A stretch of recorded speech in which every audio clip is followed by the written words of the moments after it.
जैसे कि आप लोगों ने मेरी वीडियो के थंबनेल में ही देख लिया होगा कि आज मैं आपको बताऊंगी यहाँ पर आर्म होल में झोल क्यों आता है, जो कि बैक या फ्रंट किसी भी साइड आ सकता है। तो मैं आपको बताऊंगी कि आप उसे कैसे ठीक कर सकते हो। तो आर्म होल में झोल आने का कारण ये वाली जगह होती है, मतलब जो ऊपर शोल्डर होता है वहाँ से जो ब्रेस्ट बस्ट होता है वहाँ तक होता है, यही कारण होता है आर्म होल में झोल आने का। तो सबसे पहले ये चीज़ होती है जो आपका लोअर बस्ट है और ये आपका अपर बस्ट है। जो कोई होते हैं बिगिनर्स होते हैं या जिनके भी आर्म होल में झोल आता है ना, वो इसे अलग अलग से नहीं लेते हैं। आप देख सकते हो यहाँ पर किस तरह से जो है तिरछी लाइन आ रही है। तो वो जो है अपर बस्ट और लोअर बस्ट को जो है अलग अलग उसकी मेज़रमेंट नहीं करते हैं, वो सिर्फ लोअर बस्ट का जो मेज़रमेंट होता है उसके हिसाब से ही कटिंग करते हैं। तो हमें इस चीज़ का बिल्कुल ध्यान दे रखना होता है कि हमें इसका जो साइज़ है अलग अलग लेना होता है। नॉर्मली हमारे लोअर बस्ट और अपर बस्ट में जो 1 इंच का फ़र्क होता है, लेकिन किसी किसी के में जो है वो 2 इंच का भी फ़र्क होता है, क्योंकि सबकी जो बॉडी शेप है वो एक जैसी नहीं होती है। तो आपको जो है अपर बस्ट और लोअर बस्ट का जो है अलग से मेज़रमेंट करनी है और उसके हिसाब से कटिंग करनी है। आप देख सकते हो यहाँ पर किस तरह से तिरछा निशान आ रहा है। अगर आप इसकी जो मेज़रमेंट नहीं करोगे तो ये जो मार्किंग होती है वो कुछ इस तरीके से आएगी। आप देख सकते हो अगर आप इसकी जो अलग से मार्किंग नहीं करोगे, मेज़रमेंट नहीं लोगे, तो इस तरह से आएगा। जैसे कि जहाँ मैंने स्केल रखी है कुछ इधर की साइड आएगा तो पूरा तिरछा हो जाएगा। आप देख सकते हो कि कितना जो है फ़र्क पड़ रहा है मेरे वाले मेज़रमेंट के लिए जो लाइन लगाई है और उसके स्केल के बीच में।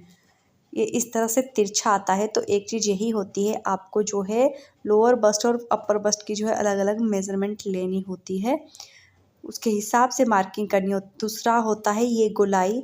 आप देख सकते हो जैसे कि मेरा जो ये ऊपर है वो फ्रंट पार्ट है और नीचे बैक पार्ट है। तो मैंने फ्रंट में इस तरह से शोल्डर स्लोप दी है, आपको दिख रहा होगा यहाँ पर तिरछा, यहाँ पर छोटा जो है फ्रंट वाला पार्ट है वो थोड़ा छोटा दिख रहा है एक साइड से, और ऊपर से वो बराबर है इधर से।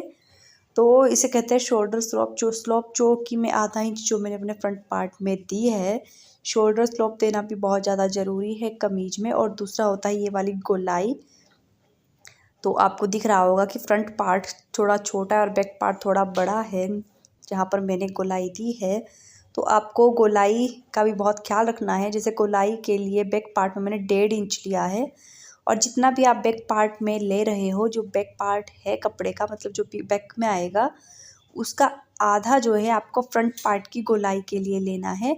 और फिर इस तरीके से इसे नाप लेना है जो कि आपने आर्म होल के लिए सीधी लाइन लगाई होती है। जैसे कि मेरी 7.5 है, आपको जो बैक वाला पार्ट है उस पर इस तरीके से रख लेना है। देखिए 7.5 है, तो आपको यहाँ से 7.5 का आधा करना है। जैसे कि मैंने यहाँ पर जो है निशान लगा रखा है, आपका जितना भी हो आपको उसका आधा करके इस तरीके से यहाँ पर मार्क कर लेना है। और उसके बाद आपको ऊपर से यहाँ तक बिल्कुल सीधे जाना है और वहाँ से नीचे आपको जो आपने मार्किंग की है 1.5 इंच या उसका आधा, जितनी भी, इस तरह से आप यहाँ पर लगा करके वहाँ पर आपको गोलाई के साथ मिलाना है। लेकिन आपको यहाँ तक बिल्कुल सीधा आना है, आपको आधे पर मार्किंग करनी है। उसके बाद आपको इस तरह से गोलाई देनी है, वहाँ तक बिल्कुल सीधा आकर थोड़ा थोड़ा अंदर आ कर के फिर वहाँ पर गोलाई देनी है। आपकी जो गोलाई है वो जो नीचे हमने अपर बस्ट के लिए निशान लगाया होता है यहाँ पर नीचे, वहाँ पर मिलती है। आपको दिख रहा होगा, आपको इस तरह से आधे की मार्किंग करनी है और यहाँ पर गोलाई देनी है। अगर आप बिना इसके, जो मैंने आपको बता रही हूँ कि इसके आधा लेना है, अगर आप बिना इसके जो गोलाई दोगे तो आपकी गोलाई सही से नहीं आएगी और उससे आर्म होल में झोल पड़ सकता है। और आपको ध्यान रखना है कि बैक वाले पार्ट की गोलाई के लिए हम ज़्यादा लेते हैं, जैसे 1.5 इंच लेते हैं, और जो फ्रंट वाला होता है तो बैक वाले का आधा जो है हम फ्रंट वाले पार्ट में गोलाई देने के लिए लेते हैं।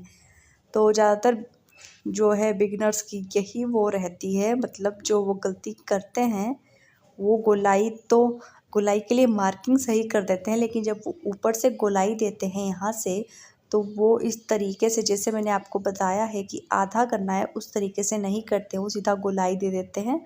उसकी वजह से जो है वो कपड़ा कम ज़्यादा हो जाता है और हमारे आर्म होल में जो है झोल पड़ता है।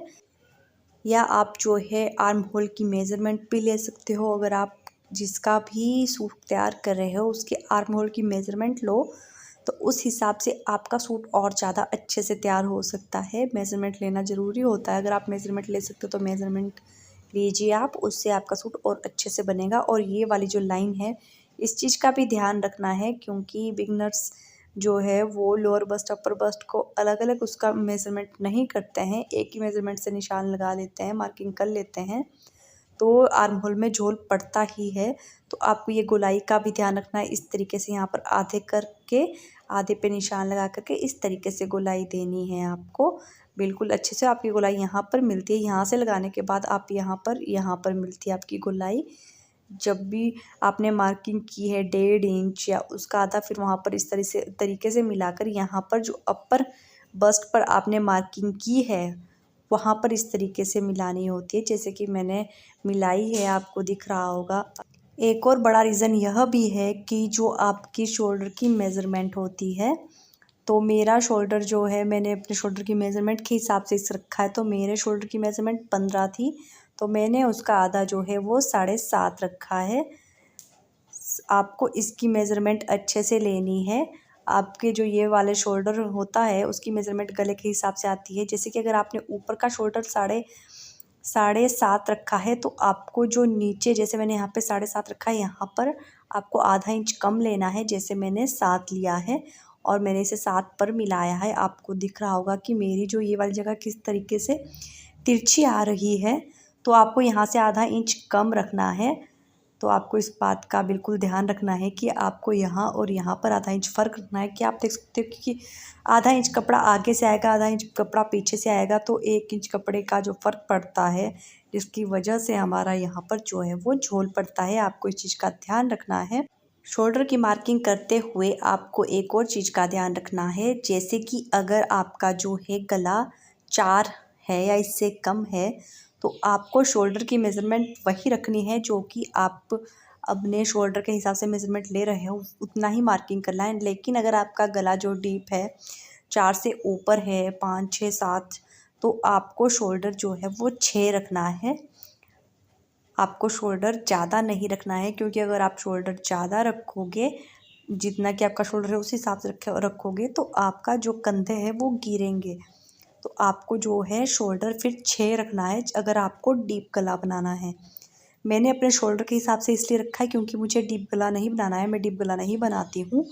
तो मैंने आपको 4 कारण बताए हैं, एक शोल्डर स्लोप, एक शोल्डर की मेज़रमेंट, एक गोलाई देना आर्म होल में, और आर्म होल में गोलाई के बाद यहाँ पर जो हमने तिरछा रखा है, ऊपर शोल्डर 7.5 और नीचे रखा है 7, और दूसरा होता है अपर बस्ट और लोअर बस्ट। तो आपको इन 5 चीज़ों का ध्यान रखना है जब भी आप अपने कमीज की, कुर्ती की कटिंग कर रहे हो। अगर आप इन 5 चीज़ों को ध्यान में रखोगे तो आपके आर्म होल में कभी भी झोल नहीं पड़ेगा।